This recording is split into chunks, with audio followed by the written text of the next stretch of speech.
When it comes to fat, fruit flies are more like people than we thought.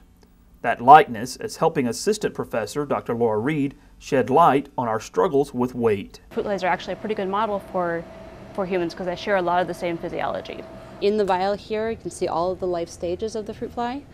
Dr. Reed is working to determine which fruit fly genes are responsible for a combination of medical disorders known as metabolic syndrome. I'm hoping to be able to find genes that mediate the diet effects on obesity and type 2 diabetes in the fruit fly. And if we can find those genes, then we have good candidates for ones to look at in humans that may be playing a role for this interaction effect. So what we're working on here is sorting pupae. So we have pupae that we have boys and girls. Fruit flies are easier to manipulate genetically and less expensive to study, allowing experiments to be done quickly and efficiently. They have a short generation time, so we can study a whole lifetime of a fly in the matter of 2 weeks, 30 days, whereas with a mammal you have to wait years. So these are incubators that we keep the flies in.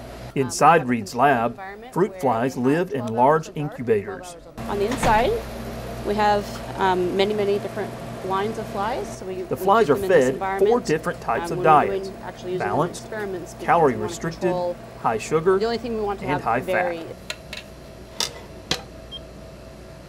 She hopes one day science can determine which diets are likely to be most effective for which people based on their genetic makeups. So rather than a blanket statement that you should eat no fat, we could say for a particular genotype, you're especially sensitive to this particular kind of carbohydrate. So if you cut that out of your diet, you're going to be much better off than you would be otherwise.